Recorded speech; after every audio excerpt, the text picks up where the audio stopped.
Hello, and welcome to episode 334 of Prog Review. And today it's Wolflight by Steve Hackett, the new one from Mr. Hackett himself. Apparently, Steve Hackett's not a big fan of my reviews. A little bird told me. Look, Steve, if you're watching, your people talk to my people. We do interview, eh? We do interview for the channel. You can put the record straight for me. That ain't gonna happen. Anyway, this is the new one from Mr. Well, especially after he hears my review. This is the new one. Now, I was tempting to go because of the cover, very Spinal Tap. I was going to go down the Spinal Tap route and say 2-word review, Wolflight, but I thought that was being unfair. I thought that would be a bit unfair. In fact, the cover's it's a great shame, really, because of on the Blu-ray of this, Mr. Hackett talks about how the cover was made, and because they've digitally manipulated the pictures so much, it looks like he's not actually sitting with real wolves, and he did actually sit with real wolves to make the cover, and that's a real shame, really, because I think I'd have liked to just see him sitting in the sun with some real wolves, but that would have the concept would have been lost, I guess. But you know, that's the problem with digital manipulation, is it can make the real look completely unreal. But there you go. But I love the wolves. Yeah. Anyway, we better talk about the record. Starts with Out of the Body, where you'll hear wolves howling, and it kind of mutates, and it kind of goes all and gears guitars and that. It's kind of a little instrumental introduction that leads you into the main the title track, Wolflight. Yeah, it's a long one. It's 8 minutes long, and Mr. Hackett. And again, what I find with the songs on this album, some of the songs, not all of the songs, but some of the songs, you get the feeling that he's labouring under he really is labouring under the label of prog. Hey guys, we're gonna throw the kitchen sink at it. You know, it's the Stephen Wilson position, where we're gonna have a little bit, you know, nice little guitar, little acoustic guitar bit, then we're gonna do a loud bit, and then we're gonna and it all goes up and down. It's great, but I just found it utterly jarring. It felt like it just felt like it was unfocused and all over the place, and it was whittering on about. It was almost like William Wallace. You cannot take our freedom, or something. I don't know. It didn't do anything for me. There's a great video for it if you want to check it out on YouTube somewhere, or if you followed the Twitters, you've already seen it because I linked to it. Very very moody. Gives the video. The video gives the song some, I don't know, background.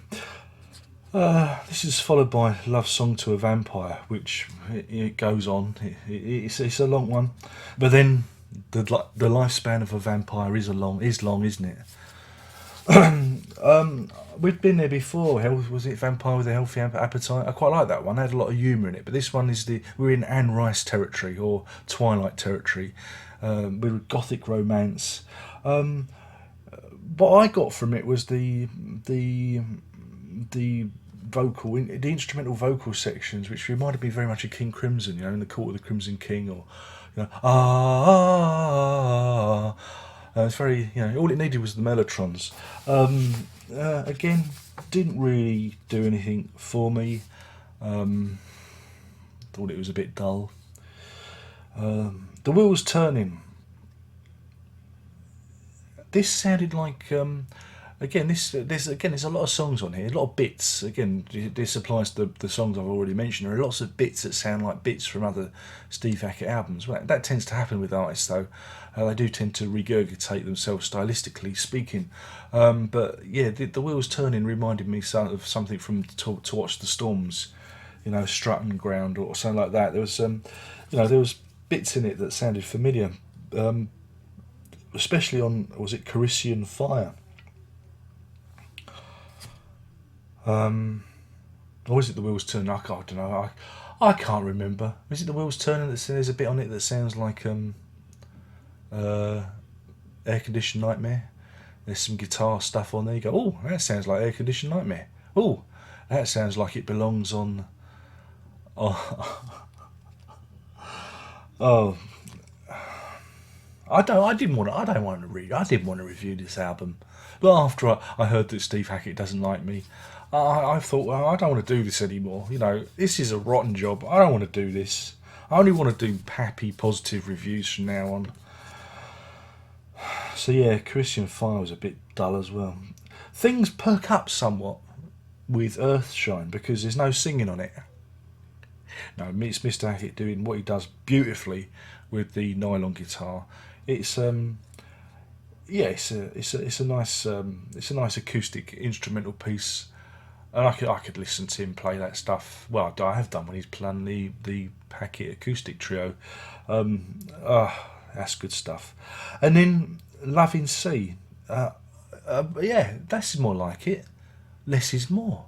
It's stripped down, lots of guitars, and Mr. Hackett singing multiple vocal parts, and it's a really nice melody, and it's a really nice song. And again, melody finally wins overall here. There's a song you can get behind. Again, a lot of these people. Again, I'm going to mention the Wilsons again. They have great ideas and they bury it with production, and sometimes they need to just strip everything back.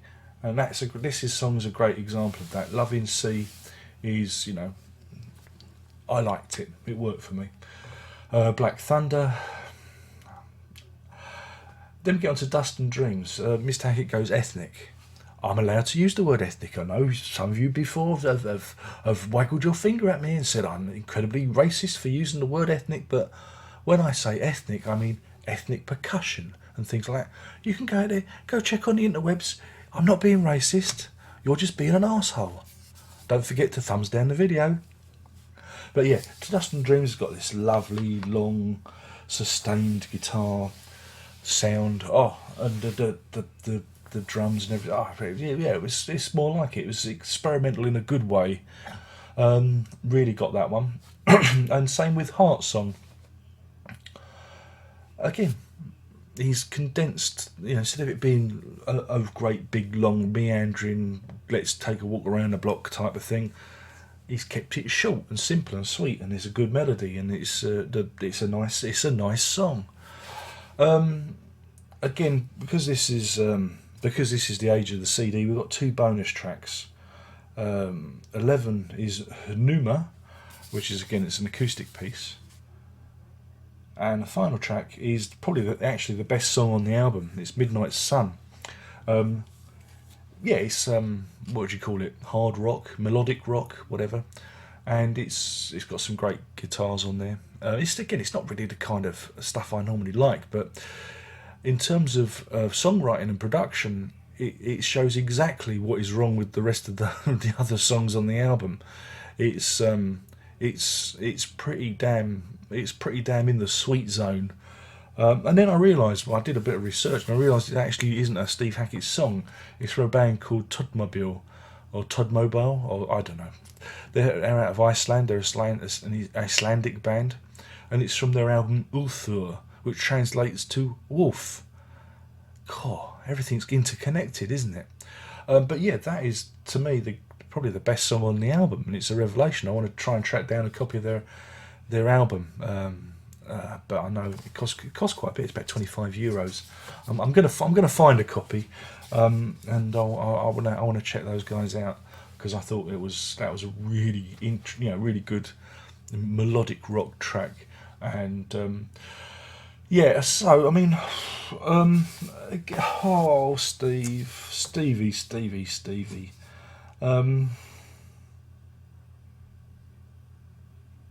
For the diehards, I think they're going to like it, because there's lots of your stuff. There's lots of stuff. A lot of your stylistic ticks on this, so they're going to dig it. I think it's a little bit overdone in places, and that's a shame, because your previous album had a lightness of touch. This is not necessarily darker, but there was a lightness to the other album, and this one seems to be a bit more stodgy. And I if I remember correctly, I really liked Beyond the Shrouded Horizon. I thought it was and there were some good bits, like, was it Coming to Life? Or I try to remember the names of the tracks. I quite like that one because it was different, and I like different. Whereas there's too much of the same. Going back to Darktown and things like that. There's lots of bits on it that you go, oh, it gets like playing Steve Hackett bingo. Oh, I recognise that from somewhere. That sounds like such and such. But again, that can happen sometimes with albums, and But for me, it was just a bit too jarring. So yeah, I'd say it's 6 of one, half a dozen of the other. Yeah, it's an album of two halves, and one half of it I've got to learn to love. The other album I don't mind. One part of the album I don't mind. One part is a bit just too overwrought for my liking. Also, with the surround sound on the surround sound mix on the Blu-ray, it was not good. There's too much bass. They put too much bass to the sub, and I had to turn it down because I thought the neighbours might actually try and get me evicted because it sounded like one of those cars that go past that goes. That's what my sub was doing.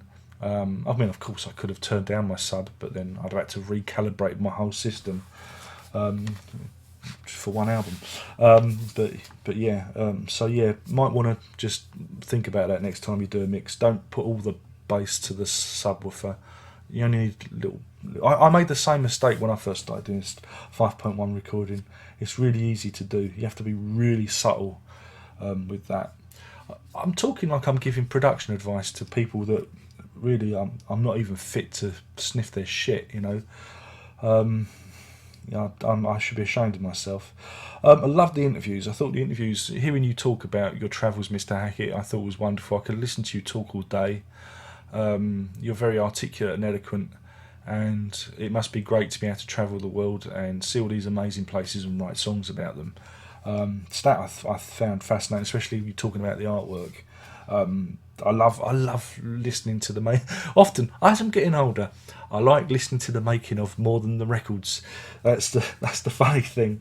But yeah, I mean, it's a nice package. The artwork is pretty cool. Though again, it's that kind of artificial Photoshop, artificial realism type stuff. Some of it's really interesting, and some of it's a bit weird. But I thought the artwork was interesting. Oh god, now I've got to rate it. I'm gonna give this. Because it is 6 of one and half dozen of the other, I'm going to go straight down the middle. I'm going to give this 2.5 Carician fires out of 5. That's 2.5 Carician fires out of 5. I love Steve Hackett, I really do. I love his guitar playing. I like him as a person. I think he's one of my favourite Genesis people. Him and Peter Gabriel, probably my two favourite, and Andy Phillips, of course. And Steve Hackett's one of the reasons I make the music I make, in terms of guitar solos and stuff. So it's always hard for me to review these records, and I've probably been, no, I haven't been unfair. I've been utterly fair, because when you pay your money, you name your choice, don't you? I've been utterly fair with my reviews in the past. Again, I thought the Shroud of the Horizon album was pretty cool. Out of the Tunnel's Mouth was, again, 50-50. This is the problem, is he tends to do albums that are like 50-50. Of course, you won't read that in Prog magazine. It'll be a 5-star review, I would imagine. But that's not why. That's why you come here and you don't read that tripe. Of course, I don't know what I'm talking about. So yeah, I mean, again, if you die hard, I think you'll probably there'll be something in there to nourish you. But yeah, it's. I mean, I may grow to love those other tracks, but I just find them a little bit too overcooked, a little bit too overdone. And I think Hackett's best when he keeps it simple. Hackett is all about melody. His contribution to Genesis is melody, and his romantic nature, and I don't think there's enough of that on here. You get a little bit with Love in Sea and Heart Song, and I think that's where his strengths lie, and of course the soaring guitar solo. But yeah, that's my review. I expect a knock on the door as Hackett sends his boys round to break my legs, but hey, you wouldn't want it any other way. And that's it. My name's been Darren Rock. I have been talking about Steve Hackett's Wolflight album, and I've gone and done it again now. He's never going to play on my album now, is he? I'm burning. I'm banned from Fish gigs. I'm probably get banned from Steve Hackett gigs now. I don't want to do this anymore. I really don't. But you know what? There's only one thing I left to say. You know. Prog on.